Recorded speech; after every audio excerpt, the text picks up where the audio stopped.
This is the look I'm going to show you how to do today. It's a swampy grunge eyeshadow look. The first step to this look is going to be placing a more yellow-green eyeshadow on the outer portion of the eye. The method I'm using for this tutorial is starting from light to dark. I don't really have a particular brush I use for this, but a brush that is a little bit larger and more flared out works really well to deposit a thinner layer of color. I keep it real time to show you how many times I dip into the eyeshadow pan that is not on screen, just so you can get a sense of how little product I'm working with. I don't like picking up too much shadow right off the bat because it's a lot harder to control. It's easier to add product than it is to remove. I do prefer to keep this brandless, but for reference, the shade is Leaf from the Wilderness palette from Beauty Bay.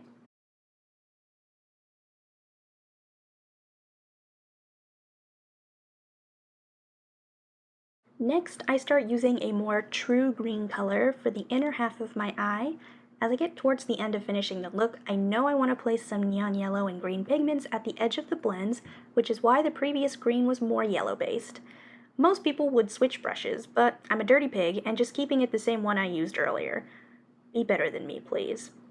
I am slowly blending the green out to the outer edge of my eyes and merging the two greens together. It's a lot of back and forth. I actually started to struggle randomly with getting the yellow-green to stick to a certain part of my eye. Sometimes that happens and I really don't know why, even now. And I prime my eyelids, because that is just, it's a must-have for me. But my current method is to just place more shadow on the spot that refuses to hold product. And yes, it does not always work. And depending on the color, it can sometimes just further the disaster. Just blending back and forth until I'm happy with the result. And I am continuing to use the same brush. I probably should have switched brushes, honestly, but I'm just using a darker green in the Wilderness palette called Eucalyptus to just darken and add more depth to the eye. Something that also helps with blending is being able to angle your head in different spots.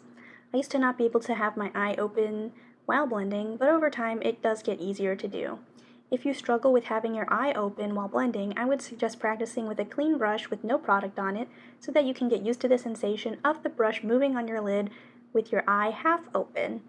And with a very small amount of the dark green on the brush, I bring it slowly closer to the inner portion of the eye, and I don't want it to be too dark there. So just use like the remaining hints of eyeshadow left over on the brush.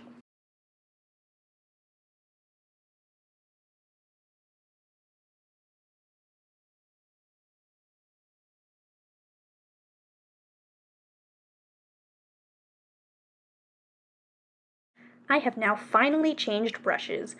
Rejoice! I don't typically use a brush this flared out. I tend to use a more small, compact dome-shaped crease brush, but I did want to try something new. The exact shade that I'm using for this really dark green is a shade from the Blend Bunny Surge palette, and it's called Lush. It's a very darkened green, and to me it's like the perfect dark green. And again, you don't have to use this exact color, but the mattes from this palette blend out so well, so it is my preferred green to use.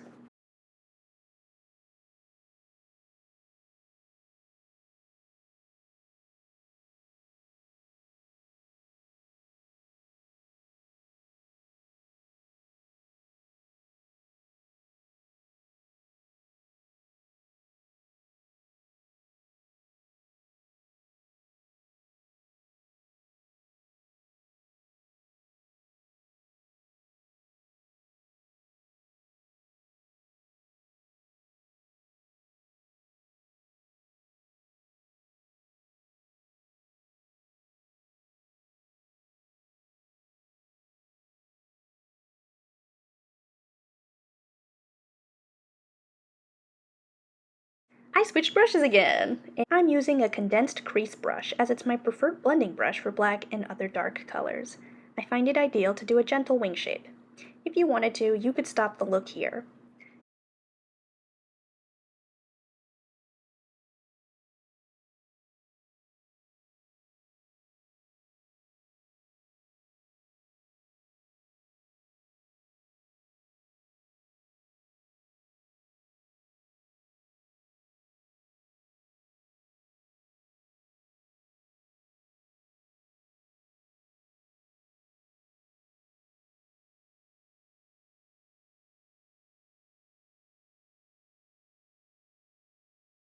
because I'm going to soon go in with the neon pigment to place on the inner portion of my eye. It's not entirely necessary to do this, but I do like the look of it. I'm using Chemistry from the Surge palette for the neon green, and the neon yellow is Shocked from the same palette, which is going to go on the outer edge of the lid.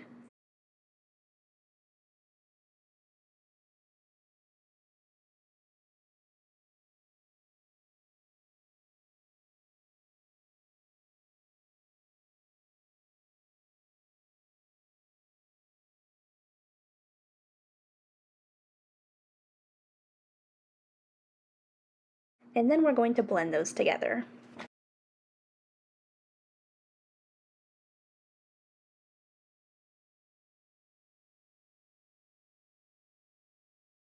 And now I'm just going back and building up the neon pigments just a little bit more.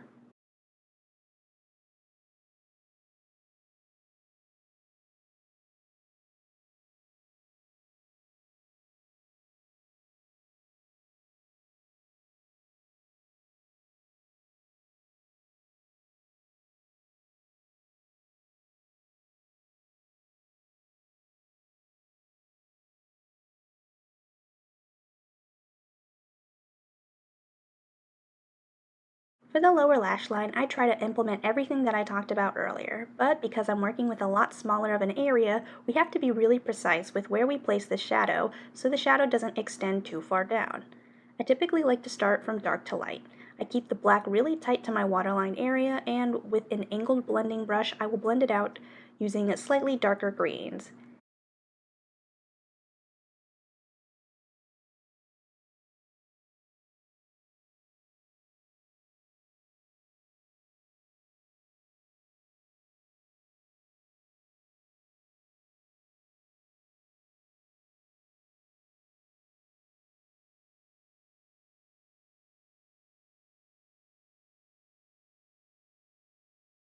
Then I'll start to add the neon pigments to the lower lash line.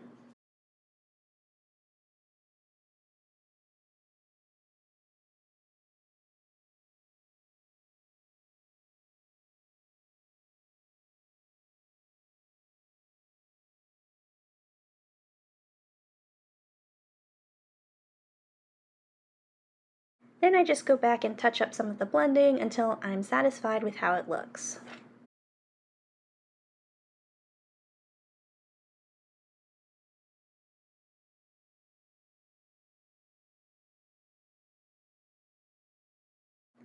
I'm first placing a glitter primer on my eyes, and I'm using an expired Fire in a Pixie epoxy. Depending on the shimmer, sometimes I will just place the shimmer directly on the lid without the tacky base. This particular shimmer is from Terra and it's called Phoenix. The Terra formula on me needs a tacky base in order to extend its longevity on my lid because it does start to get some noticeable creasing after a couple hours. I tend to use my finger to apply shimmer at first just to get the most impact. You don't need a whole lot of product to apply to the lid.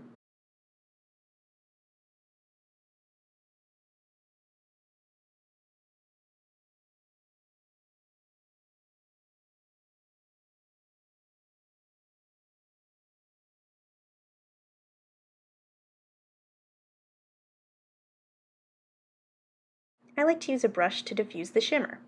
The shifts in the shadow are orange, yellow, and white. I want the edges of the orange and yellow to not be super harsh, so I spend a good amount of time diffusing the shadow so it looks a bit more seamless.